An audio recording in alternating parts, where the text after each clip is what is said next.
I'm 7 weeks into my 30 kilogram weight loss challenge. This week was all about leveling up and leaving my comfort zone behind. If you saw my last video, you know I'm not focused on the scale anymore, but I'm prioritizing my overall health. In this week's video, I'm going to take you through how I made my workouts fun and the introduction of new workouts to my routine. I'll touch on the food and get into the progress. Let's break it down. From my last video, my goal was to hit 10,000 steps minimum every day, because after a few weeks of doing 8,000 to 9,000 steps, I felt I was ready to push myself. So this week, I did over 65,000 steps. I hit my 10,000 step target. I tried a different area and went walking at the botanical gardens of friends and so enjoyed walking in the beautiful setting. Next was to introduce 20-minute resistance training 3 times this week. I reflected on what I enjoyed as a child, and that was gymnastics. I loved doing cartwheels, handstands, and somersaults. Upon learning about resistance training and how to do these again, I came across calisthenics.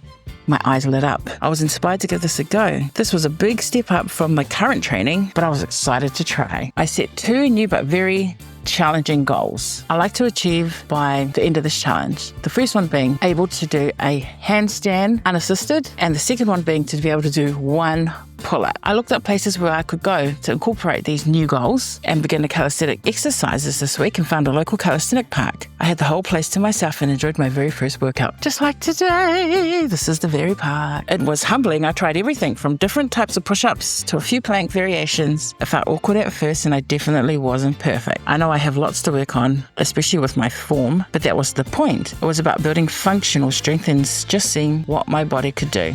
It felt good to challenge myself in a completely new way. I did Australian pull-ups, dead hangs, elevated push-ups, and tried the other available equipment. Although these were simple, they were definitely not easy, but I enjoyed the challenge they brought and continued to work on building my strength at home on the other days. Regression, push-ups, planks, squats, amongst other similar activities. I also did 3 of my version handstands every day, against the wall or hanging from the bed to get familiar with the position and build strength. After joining the local squash club last week, I've been really enjoying playing.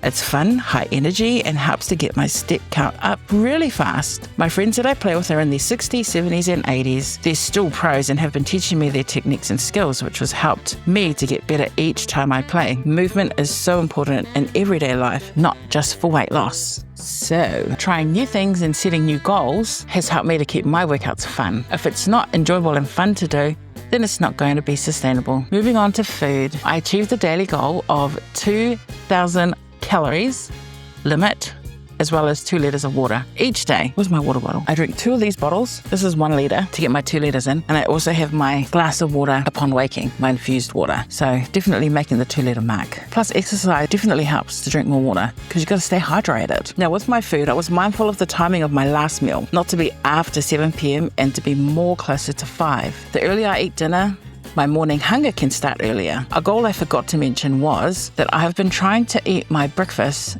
30 minutes upon waking. I've been trying that for the whole month and I just can't do it. So that is my aim, having my breakfast within at least 1 hour of waking. My sleep and energy levels have improved. I was surprised because I did so many steps and that usually leaves me feeling fatigued. But actually that's probably why I was ready for bed in the evenings and had no trouble falling asleep. I averaged between 7 and 8 hours this week, a huge improvement from my 4 to 6 hours a night sleep. Now for the progress update. After a week of pushing my limits and trying new things, it was time for my weekly weigh-in. And I have to say, seeing what happened on the scale was truly motivating. I'm happy to report that I weighed in at 121.8 kilograms. That's almost 2 kilograms down from last weigh-in, which is a total of 7.5 kilograms from the day I started over the past 7 weeks. That's averaged out to about 1 kilogram per week, which I'm so happy with because I'm looking for sustainable weight loss. I'm also aiming to reach my next reward, which is a Japanese head spa when I get to the 120 kilogram milestone. I'm continuing to move in the right direction, and it just goes to show that when you prioritize your health with consistent habits and try new things, the results will follow. So that's week 7 of this challenge. I'm almost halfway, 30 kilograms in 20 weeks. So I'm coming up to the 10-week mark quite fast. This week was all about consistency, courage, and finding new ways to move. I'm feeling strong, energized, and I'm ready for the next week. If you've tried a new activity or stepped out of your comfort zone this week,